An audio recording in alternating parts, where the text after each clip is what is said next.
Mešana vreča občutkov, to je novi Mitsubishi. Ok, pozabimo na to, ali je oskrunil legendarno ime Eclipse ali ne. Dejstvo je, da je križanec. Pri volanu se še nismo čisto sprijaznili s to norijo nad križanci, ampak vam so všeč in zato jih jemljemo resno. No, spredaj je kroma na tone, s čimer ni nič narobe, zadaj pa nisem več prepričan, kaj ne bi si mislil. Imam, evo, mešane občutke. Sej stopa, ker je pač nuja v tem razredu, ampak če bo tale prekladna šipa zunaj še nekako všeč, vam znotraj sigurno ne bo, ker boste videli samo tole.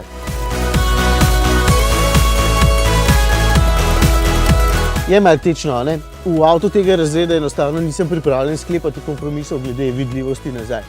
No, boste pa zadnje našli odlične sedeže s kar 9-stopenjsko nastavitvijo naklona in z 20 cm vzdolžnim pomikom. Evo. Križanec in enoprostornik, očitno. Ergonomsko mu spredaj čisto nič ne manjka, dizajnerji pa so najbolj ponosni na tale del, vsaj tako pravijo. No, proti kakšnemu Peugeotu 3008 je tale notranjost precej dolgočasna, čeprav so materiali povsem na nivoju.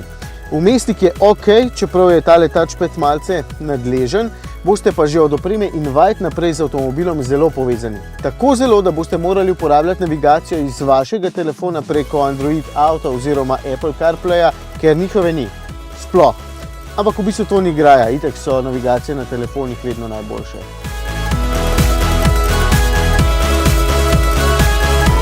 In vožnja, mešani občutki prav imate. Motor je 1,5 litrski turbo benciner 120 kW moči oziroma 163 konji.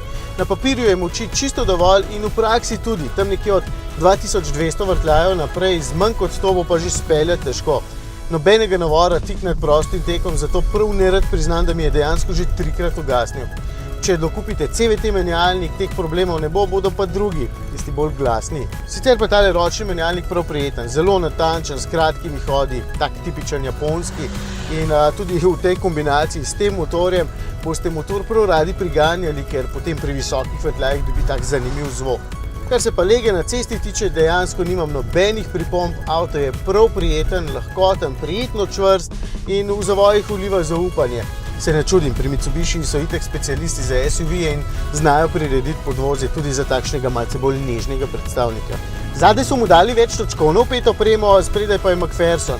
Eclipse Cross ima sicer Outlanderjevo platformo in prav škoda je, da ima tale tokratni samo sprednji pogon. Tisti, ki ima 4-kolesnega, je sigurno bolj zanimiv. Ja, in še bolj požešen, raj ne vem, koliko pije tisti, že pri tem je poraba okrog 9 litrov. Preveč.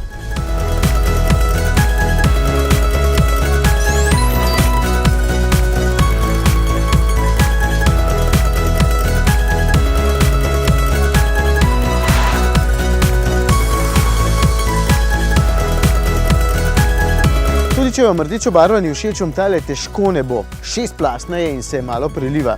550 € stane, jih je vredna, zame je to ena najlepših barv zadnjega časa.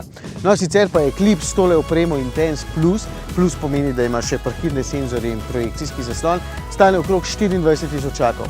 Ni predrag, je pa še vedno mešana vreča občutkov.